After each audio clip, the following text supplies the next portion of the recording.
Hey. What's up, man? Conrad. Good to finally meet you, Conrad. This is Brad, by the way, my little bro. Hey, man. Want to crack a cold one with me?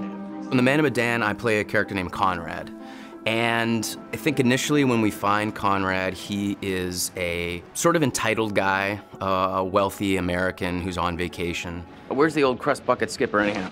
He's an adventurous guy. He lives off the cuff. He does what he wants. I'd invite you to make yourselves at home, but And I think that's kind of fun to play as an actor. He has no censor, he's no filter. So whatever circumstance he's put into, you know exactly how Conrad feels. And so it was kind of fun performance to start out being brash, kind of a silly guy, and just jump in and have fun with that. So is everybody on board and ready to go?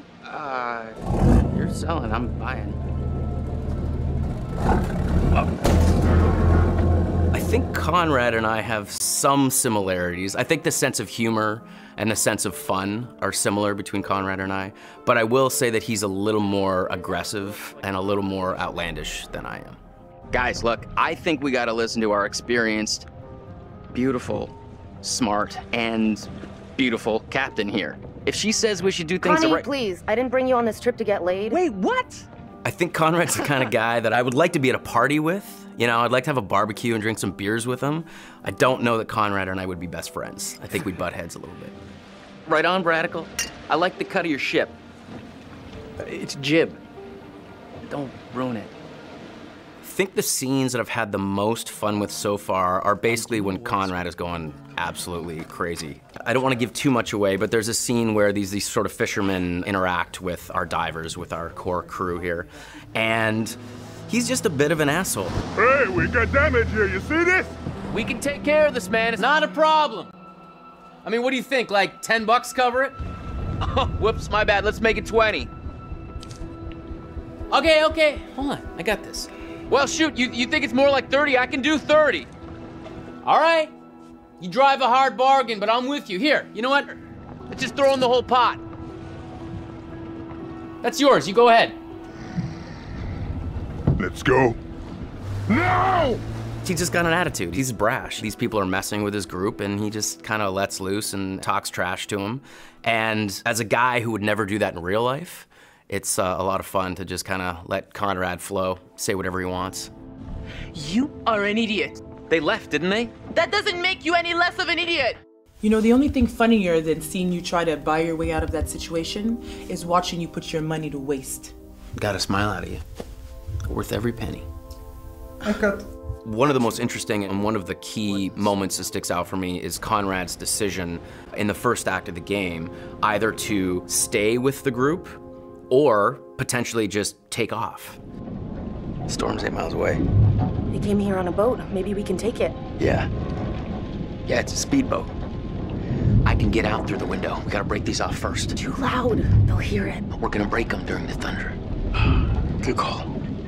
Don't leave us here, okay? And I think, again, this is what's interesting. Depending on how the player sculpts the story, Conrad can become a coward, essentially, and desert his friends and his family, or become a hero and stay. These fuckers need to pay. So that, to me, is very, very interesting. Two very human choices, and depending on how our player decides to live with these characters, can totally change the outcome of the game. So I think that I enjoy when Conrad makes the heroic choice and gets to stick around. He obviously gets to see more of the adventure, but it's just as possible that he tries to save his own life and takes off. Whew, wow, that was intense. That's one way to put it. You got a better way to put it? All the characters do have very strong personalities and drives. Leave! I think Conrad is the instigator. Good news, bad news. Bad news? I don't see how this could get any worse. I think he is the one that really starts the confrontation with the fishermen. These are kind of maybe the fishermen I pissed off earlier. Oh, God damn it, Conrad. Great, just great. And the good news? So I think in a lot of ways, Conrad is there to stir the pot and create drama. I recognize them. How was that good news? I thought you were gonna ask the good news first. You're such an idiot, Jesus. Do I prefer playing the good guy or the bad guy? I think that there's fun in both. To be honest, I don't get to play the bad guy as much as I get to play the good guy, so I think I relish those moments where I get to play the darker side of things. But I think every good hero has that balance, has that dark side. I think a good guy who only is doing good things is kind of boring. You just had to piss them off, didn't you? So I think that there's elements of both sides in both characters. And the best villains are the villains that don't think they're doing anything wrong. Their motivation is not like, oh, I'm a mustache-twirling bad guy. It's like, no, they're doing what's right for them. It just happens to be against what most people think is the right thing to do. If I can't shoot them as payback, at least I could give them a nice jab with a sharp knife. Because I'd had some experience working with motion capture and games before, this experience was much easier for me coming right in. I didn't feel like I was jumping into the deep end.